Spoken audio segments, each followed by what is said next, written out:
Hey guys, Martin here with Analog Vibes. Thank you so much for tuning in. Why am I making this video? Frankly, because this is like the beginning of a new era for Analog Vibes. You know, those of you who are part of the 176 kit already noticed we finally moved into our own space, and by that I don't mean the studio space. You know, the Analog Vibes studio will still remain the same, but literally 2 minutes walk from here we have our new Analog Vibes warehouse / office space, where all the kits are going to be shipped from moving forward, or we actually started shipping from there. And before I show you around, I want to give you a little background on how Analog Vibes actually came to life, without going into too much detail, because I know many of you already know the story, but still I think some parts are really important to understand how we ultimately got here, right? So some of you might have noticed that over the last while not everything went as smoothly as it should have, in terms of orders being placed in the shop and then shipments being delayed, or parts were missing, etc. And up to now, all our fulfillment and warehouse was handled by an external partner. They stored the kits for us, they prepared the orders and shipped them out. And for a while that made total sense, because, you know, it's really important to understand, and I already mentioned that in the past, Analog Vibes has always been a passion-driven side project for us. You know, it's not our main business, it's not some big business. All of us have other businesses and other projects and other jobs going on. We all have families, you know, all that kind of real life stuff going on in the background. So outsourcing our fulfillment made a lot of sense back then. But it also meant that everything was kind of getting more and more disconnected from us, if that makes sense, you know, because all of a sudden I didn't really have like a direct line to you guys anymore. An order would come in through our shop, you know, land in our system, then get exported from our system into our partner system, and from there they handled everything. And in theory that's totally fine, but you know, as long as everything went smoothly. But whenever something didn't go right, maybe a package didn't get shipped right away, or didn't get shipped at all, or you know, some parts are missing, we wouldn't necessarily know right away.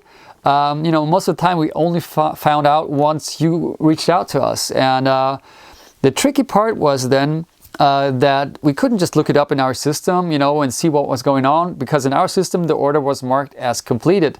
So we had to go reach out to our fulfillment, you know, try to reach someone. Sometimes we didn't reach anyone for days. It was kind of frustrating, and it caused a lot of friction. So now you might ask, all right, so then why did you do it like this in the first place? And that's where the personal story comes in, you know, because Analog Vibes was not, you know, planned as like some sort of business. We didn't have like a business idea like, hey, you know, let's start a company and sell DIY kits all over the world. No, it was way more personal than that. You know, it kind of just happened. And because, you know, when I started making music and I told the story, I just used plugins because that was what I had available and what I could afford and everything. So until I had the chance to go to Los Angeles with my band and record in a real studio using real analog gear, and that was kind of the eye-opener moment for me. So that's when we decided, you know, that's how we want to work. And as you all know, since all of that stuff is ridiculously expensive or unobtainable or both, you know, the only option I saw was a pretty simple idea, you know, building the stuff ourselves from scratch. And we did it in a pretty obsessive way, you know, like super detailed and super accurate, really trying to find all the original parts, and and being really, really close to the originals. And at some points, you know, we started sharing that stuff on group DIY, and that's when something happened that we didn't see coming, you know, like there were requests coming from all over the world, and that was kind of how Analog Vibes happened. And I still remember at some point my entire studio foyer was full of boxes and kits and parts and stuff, and I was like, you know, I actually just wanted to make music. And you know, and one of my suppliers back then for some components was Done Audio, and Aaron, the owner of Done Audio, we were on the phone, you know, and I just told him the situation, and he was like, hey, you know, we have a warehouse and we have a fulfillment, we can handle it. So that was like really a perfect moment, you know, and from there on it helped me keeping Analog Vibes alive, you know, and kind of keep it growing, but still being able to make music myself. So that's how it came, you know. But like I said, you know, it's over the time, you know, things kind of started to drift, and that's when it became, you know, rather uncomfortable for me, because I don't see Analog Vibes just as a shop. You know, for me, it's still a strong community-driven thing. You know, I want to be, you know, close to you guys. I want to be able to answer your questions. I want to know what's going on. And because everything was outsourced, I just didn't have that information myself. So, and I know some of you were frustrated by that, and it's totally fair. I completely understand.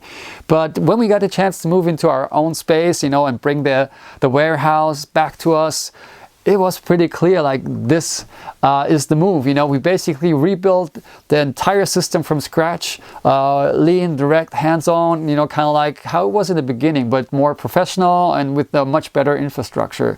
And so now when an order comes in, you know, we can see it directly. In many cases, I can literally pack it myself. And yeah, and if something goes wrong, we don't have to chase anyone. You know, we can just handle it right away. And that brings back kind of the original vibe, because honestly, you guys are an amazing community, you know, and especially with the 176 kit, I realized again, you know, you were incredibly patient. You were, you know, with all the delays, through all the obstacles, all the weird issues we faced, you know, and all the feedback was always, you know, so appreciative, so supportive, you know. And also now, you know, when I'm going back and forth with you, you know, writing emails, man, you just such a cool community, you know. I really enjoyed it a lot, and and it really means a lot. And I realized that you know, how much I missed that direct connections, you know. Now that we're bringing everything back in-house, I can already feel that coming back, and I'm really stoked about it. So yeah, up until now, you mostly saw me here in the studio, but now I'll take you over to our new warehouse, and then I can show you where the magic happens. All right, now this is it. This is our new shipping area / workspace, you know, basically our new Analog Vibes headquarters. And what I really love about this room is that we pretty much built everything ourselves, you know.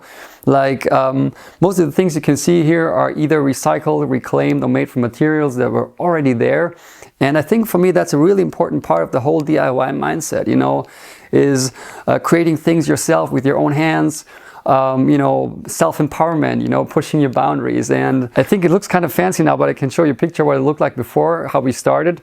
And it's really so satisfying, you know, to create something new from old materials that were already there. For example, the desk behind me, I built from reclaimed wood that used to be old shelves in this room. And now, you know, we created something new out of it and gave it some sort of a new life, you know. And over there, even the banner, you know, it used to be our Studio Zane trade show banner, and most of the time was just sitting on a shelf. And now finally it has a proper home.